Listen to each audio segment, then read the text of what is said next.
मुख्यमंत्री कार्यालय पर लगे भ्रष्टाचार के आरोपों का बेनामी पत्र वायरल, नेता प्रतिपक्ष ने की उच्च स्तरीय जांच की मांग। आईआईटी मंडी में युवा संगम कार्यक्रम का आयोजन, नेता प्रतिपक्ष जयराम ठाकुर ने की शिरकत। अध्ययन टूर पर आए गोवा के छात्रों को किया गया संबोधित। सोरल में एथलेटिक प्रतियोगिता पुरुष वर्ग का शुभारंभ, स्वास्थ्य मंत्री ने खिलाड़ियों को दी शुभकामनाएं।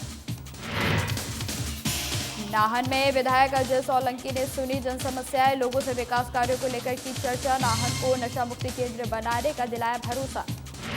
और शिमला में 5 दिवसीय प्रशिक्षण शिविर का आयोजन, अध्यापकों को दी जा रही आपदा प्रबंधन से बचाव की ट्रेनिंग। मौके पर कई स्कूलों के अध्यापक रहे मौजूद।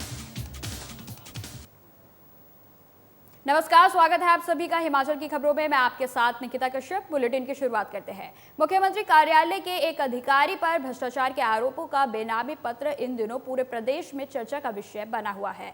बताया जा रहा है कि सीएम कार्यालय के ही कर्मचारी ने पत्र प्रधानमंत्री को लिखा है, जिसमें करोड़ों के पैसे के लेन देन के आरोप लगाए गए हैं और इसकी जांच केंद्रीय जांच एजेंसियों से करवाने की भी मांग की गई है। वहीं इसको लेकर विपक्ष भी मुखर हो गया है और मुख्यमंत्री से इस मामले की जांच करवाने की मांग की जा रही है। नेता प्रतिपक्ष जयराम ठाकुर की ओर से मुख्यमंत्री से इस मामले में छानबीन कर हकीकत प्रदेश की जनता के सामने रखने की मांग की गई है।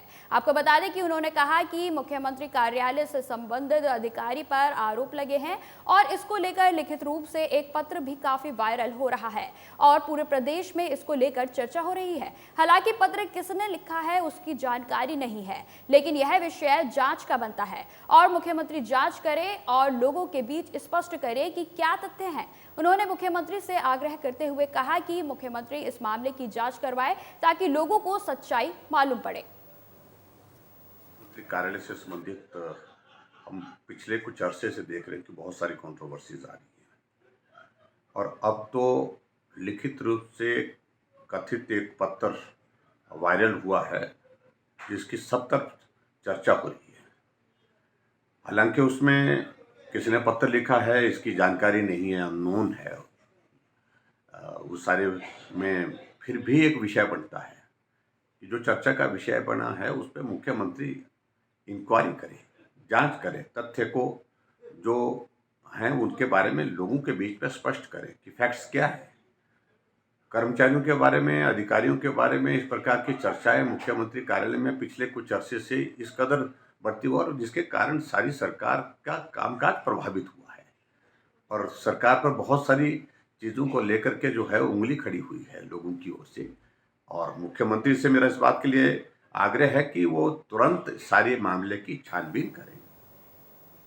आईएएस अधिकारियों के कथित भ्रष्टाचार से जुड़े मामले पर मुख्यमंत्री के प्रधान मीडिया सलाहकार नरेश चौहान का बयान सामने आया है। उन्होंने कहा कि सोशल मीडिया पर इस तरह के पत्र वायरल होते रहते हैं, लेकिन उस पत्र में किसी ने अपना नाम नहीं लिखा है।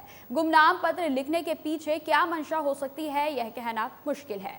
वहीं यह चिट्ठी मुख्यमंत्री को नहीं लिखी गई है। प्रदेश सरकार सेवा भावना से काम कर रही है। मुख्यमंत्री सुखविंदर सिंह सुक्खू की आम आदमी की छवि को लोग पसंद कर रहे हैं। ये सोशल मीडिया पे बहुत सारी चीज़ें होती है, आप समझते हैं सोशल मीडिया की। और दूसरी बात, जिस लेटर के बारे में आप चर्चा कर रहे हैं उसमें किसी का नाम नहीं है, बेनामी एक चिट्ठी है जो सोशल मीडिया पे घूम रही है। तो इस प्रकार वो ऑथेंटिक चीज़ें नहीं होती है। जिस भी व्यक्ति को कोई चीज़ करनी होती है उसको अपना नाम बताना चाहिए। एजेंसीज हैं, विजिलेंस हैं और बहुत सारी ये चीज़ें हैं। या वो कंप्लेन कोई मुख्यमंत्री कार्यालय में नहीं आया, इस सरकार को कोई कंप्लेन नहीं है, तो ये चीज़ों को मैं समझता हूँ इतनी गंभीरता से लेना।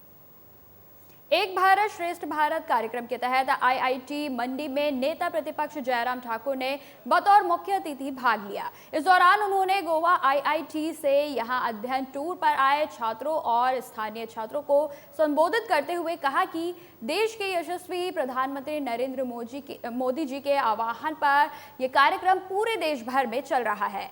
उन्होंने ही मेरे से पूछा था कि आप बताएं कि आपके राज्य को किस राज्य के छात्रों को भ्रमण के लिए भेजा जाए, तो मैंने गोवा राज्य का सुझाव दिया था। मुझे प्रसन्नता है कि आज इस कार्यक्रम के तहत गोवा के बच्चे हमारे यहाँ पहुंचे हैं।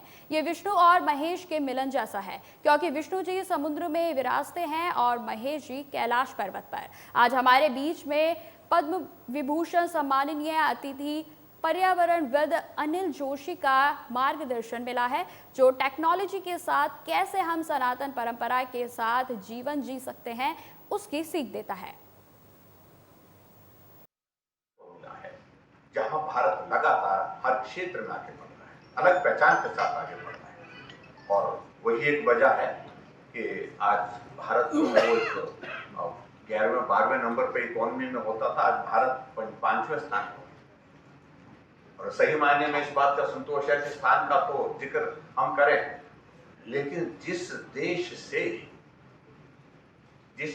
से हम 200 वर्ष तक हम गुलाम रहे, हम उससे ऊपर हो गए, ये हमारे लिए विषय बहुत प्रसन्नता का है।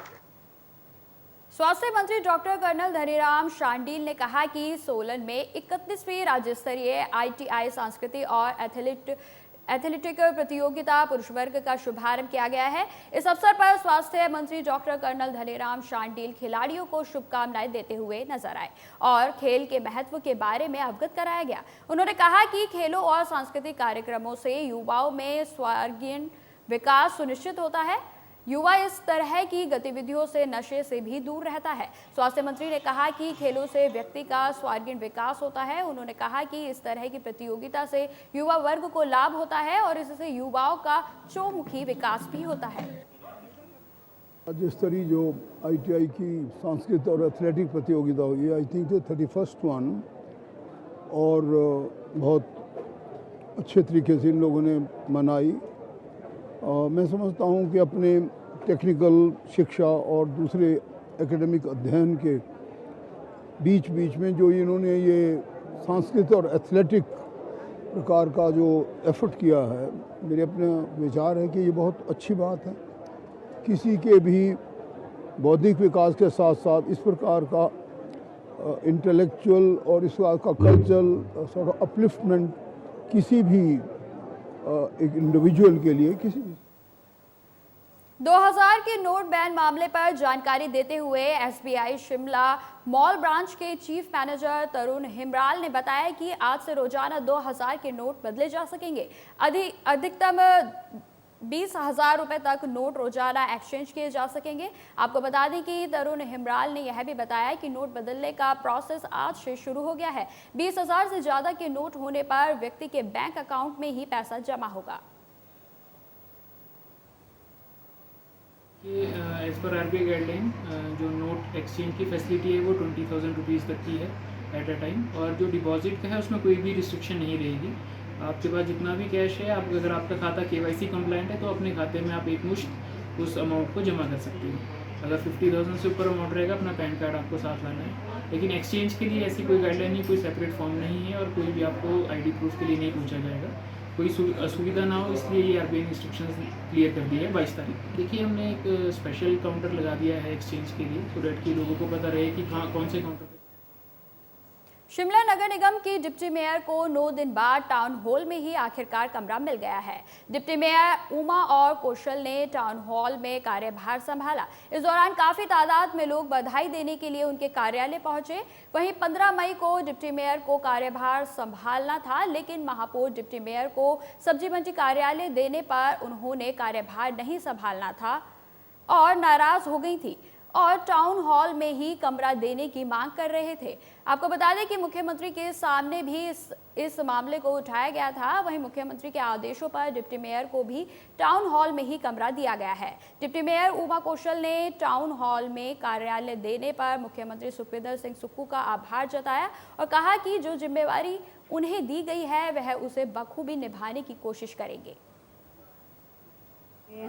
माननीय मुख्यमंत्री जी की बदौलत ये आज संभाला है और मुझे पूरी कोशिश रहेगी मेरी कि मैं जनता की उम्मीदों में खरा उतरूं और उन लोगों के लिए मैं ईमानदारी और निष्ठा से काम करूं और जो उम्मीदें उन लोगों ने हमसे बांधी हैं मैं उसमें पूरा उतरूं।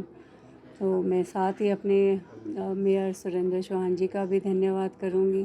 मुख्यमंत्री जी ने सपना देखा है, एक सजोया है कि एक शिमला सुंदर और सुदृढ़ होना चाहिए, तो उसमें हम उनको पूरा सहयोग दें। नाहन में आज विधायक अजय सोलंकी ने अपने कार्यालय में जन समस्याओं को सुना और लोगों से विकास कार्यों को लेकर चर्चा भी की गई। इस दौरान कई समस्याओं का निपटारा भी किया गया। आपको बता दें कि विधायक अजय सोलंकी ने जिला सहित प्रदेश में बढ़ रहे नशे के विरुद्ध आम जन से भी प्रशासन को सहयोग देने का आह्वान किया है। विधायक ने मीडिया से बात करते हुए बताया कि सरकार नशे के विरुद्ध कड़ा कदम ले रही है और नशे के कारोबार पर अंकुश लगाया जाएगा। आ चुके हैं, जैसे दूसरे प्रदेशों में या दूसरे ज़िलों में उनको रिहैब सेंटर भेजा जाता है, तो हम सरकार के समक्ष अब मांग उठाएंगे, प्रदेश मुख्यमंत्री जी से बात करेंगे कि रिहैब सेंटर एक हमारे ज़िला में, जिला मुख्यालय में या जिला मुख्यालय के आसपास भी खोला जाए, ताकि जो बच्चे इसमें चपेट में आ चुके हैं उनको सुधारीकरण के लिए जो वहाँ रखा जाए। तो ऐसे भी प्रपोजल हम मानेंगे। कांगड़ा में सन 1905 में आए भयानक भूकंप की तस्वीरें आज भी कहीं दिख जाएं तो रूह कांप जाती है। आपको बता दें कि 1905 के इस भूकंप ने 20,000 लोगों की जिंदगियों को निगल लिया था। सैकड़ों लोग बेघर हो गए थे, कितनी ही जिंदगियां तबाह हो गई थी। ये हालात तब थे जबकि आज के मुकाबले जनसंख्या भी बहुत कम थी। वहीं अगर अब उस तरह का भूकंप आता है तो हालात कैसे होंगे, यह आप अंदाजा लगा सकते हैं। पहाड़ी इलाके में भूकंप और अन्य आपदाओं से कैसे निपटना है, इसको लेकर राज्य स्वास्थ्य और परिवार कल्याण प्रशिक्षण केंद्र शिमला की ओर से स्कूल के अध्यापकों के लिए 5 दिवसीय प्रशिक्षण शिविर का आयोजन किया गया है, जिसमें स्कूलों के अध्यापकों को बुलाया गया और आपदा प्रबंधन के गुरु सिखाए जा रहे हैं। आपको बता दें कि ताकि किसी भी तरह की आपदा की स्थिति में बच्चों को सुरक्षित निकालकर जान माल के नुकसान को कम किया जा सके। वैसे भी भूकंप की दृष्टि से हिमाचल प्रदेश संवेदनशील है और जोन 5 में आता है। ऐसे में स्कूलों के अध्यापकों को आपदा प्रबंधन के बारे में जानकारी देना बहुत जरूरी है। महत्वपूर्ण है। जैसे आप देखते हैं कि पहाड़ी राज्य होने के नाते जो नेचुरल डिज़ास्टर हैं और जो मैन मेड डिज़ास्टर हैं उससे काफ़ी मौतें होती हैं। जैसे हमारा आंकड़ा बताता है कि 15,000 की जो मौतें पिछले 5 सालों में हुई हैं, चाहे लैंडस्लाइड है, क्लाउड बर्स्ट है या एक्सीडेंट है। तो आज की कार्यशाला national institute of disaster management new Delhi, विज्ञान प्रसार और स्टेट रिसोर्स सेंटर के माध्यम से जो शिक्षक हैं गवर्नमेंट सीनियर सेकेंडरी स्कूल और government primary school Himachal Pradesh के लिए, उनके लिए लगाई गई है। और 5 दिनों में हम डिज़ास्टर से कैसे स्कूल को सेव कर सकें, बच्चों को सेव कर सकें और उसके साथ साथ जो आसपास की पंचायतें हैं उनमें कैसे लोगों को अवेयर कर सकें नेचुरल डिज़ास्टर। फिलहाल इस बुलेटिन में इतना ही। खबरों की और भी जानकारी के लिए बने रहें हमारे साथ। नमस्कार।